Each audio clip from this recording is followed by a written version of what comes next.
Si Këshilli i Operacioneve Zgjedhore kemi shqyrtuar planin e aktiviteteve për zgjedhjet lokale 2025 në shqyrtim gjatë mbledhjes së mbajtur dje dhe gjatë mbledhjes së mbajtur sot paradite.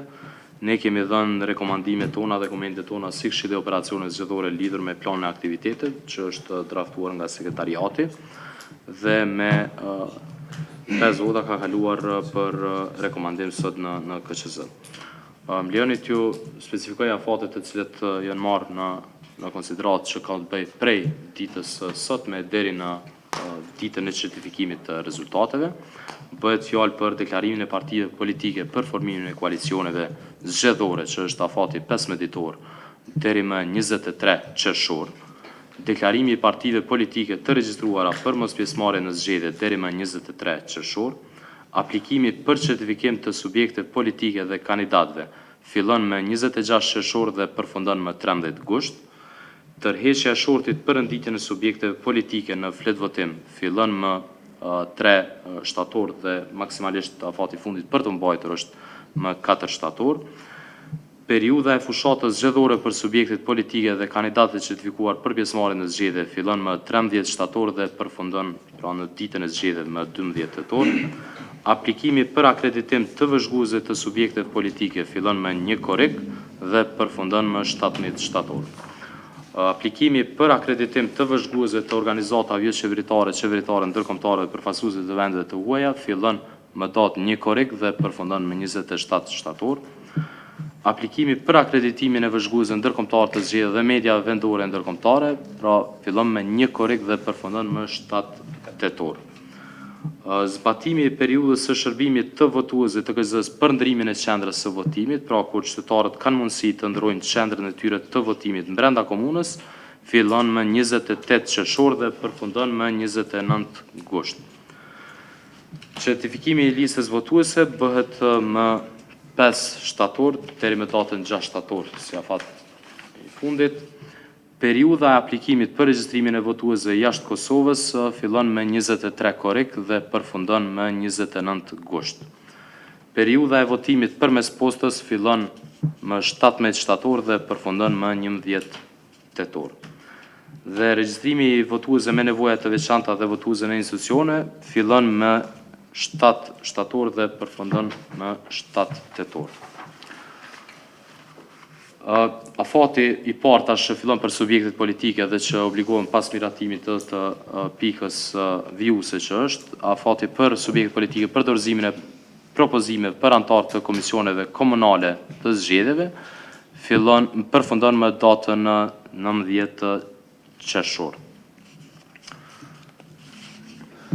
Këto janë nga Këshilli i Operacioneve Zgjedhore, afatet të cilët janë draftuar fillimisht nga sekretariati e pastaj janë komentuar nga ne. Kemi marrë parasysh gjitha edhe ato sfidat që kemi pas në zgjedhjet e fundit parlamentare, lidhur me ndoshta edhe prolongimin e procesit, por edhe me problemet që kemi pas në vazhdimsi me afatet kohore.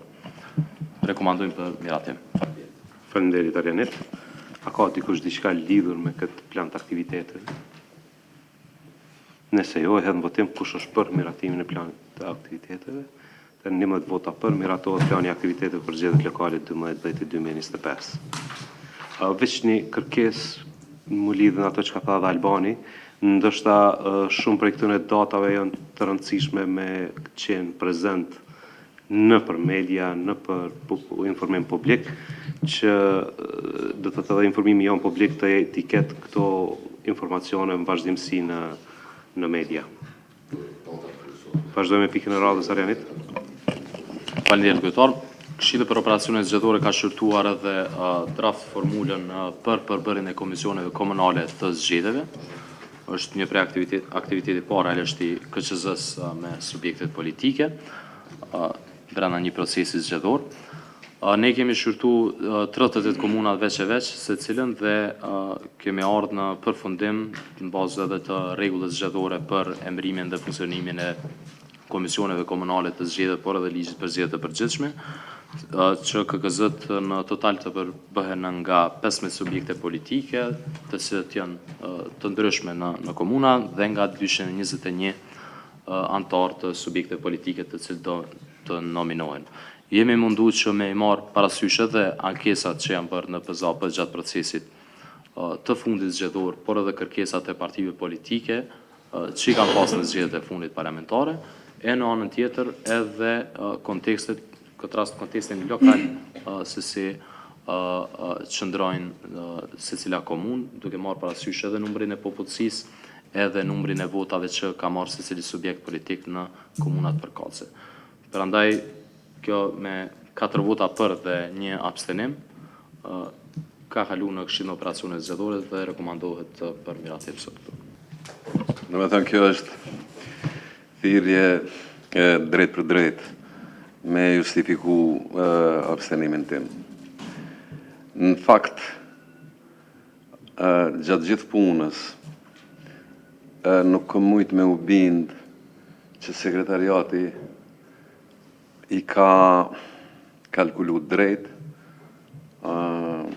kriteret për shpërndarjen e antarëve të KKZ-s nga partitë politike. Kjo ka qenë arsyeja për shembull pse unë kam abstenu. Ka pas parti politike për shembull që ka pas një numër relativisht vogël të votave në përqindje, edhe numri me cilin kjo parti politike për shembull përfaqësohet në komisionet komunale zgjedhore është më i madh se sa që e kap logjika jeme, edhe prandaj kam abstenu. Unë mendoj dhe konsideroj që kemi bo një formulë sakt, kemi mundu në maksimum të përmbushëm edhe për pasimin edhe në bazë të regjistrimit popullsisë edhe të banorëve që janë për edhe të votinë. Konsideroj që është formulë e drejtë e ndarjes. Pak është problem, zonja Jordana, kolegës time të thënë, se këta nuk kanë marrë pjesë fare në regjistrim popullsisë, me atë logjikë janë 5.000. I marrëm atje, 5.000 banore keni. S'keni marrë pjesë, evidencën, ka me marrë. Jemi mundu e sakt të bojmë përfaqësim, unë flasë dhe mendoj që jeni të mbi përfaqësum komunitetet në këto KKZ. Tu trajtue edhe tu mundu mja u plotësu gjithve kërkesat. Konsideroj që jeni të mbi përfaqësum. Edhe konsideroj që formula është e drejtë edhe mendoj që duhet të votohet. Le, është ndërhyrje të vogël, një fjali. Unë tentoj me u zhvesh për asaj pra me qëndru për e me objektiv kur bëhet fjallë të Komisionit Komunale të Zgjedhjeve, edhe është evidente që bjen problemet që sfidohet secili subjekt politik në këtë zgjedhje, që kur kemi një numër të madh prej 12 vetav, 9 vetav, 10 vetav që kemi pas kaluar, ka ndodhur edhe instrumentalizimi për subjekte politike. Pra ka herë dojnë me i marrë disa subjekte, dojnë me i marrë një antar të KKZ-s për me i dalë mbështetje një subjekti politik atje në komunë të Prizrenit, në Dragash apo dika tjetër. Dhe për me heq këto si për me u përdor për një partije tjetër politike, mendoj që reduktimi sa më i madh i KKZ-s i shërben më shumë në fund procesit zgjedhor. Po flas për KQZ-n, për prizmit KQZ-s, jo si përfaqësues i një subjekti politik. Propozimi jam. Zotrinita i kryesues, Albani Arjaniti, Alfredi edhe Gordana antar. A jemi për krej? Pajtohemi? Kush është për? Gjithë. Kush është kundër? Abstenim? Abstenim, okej. 9 vota për, 1 abstenim, themelohet Këshilli për informim publik.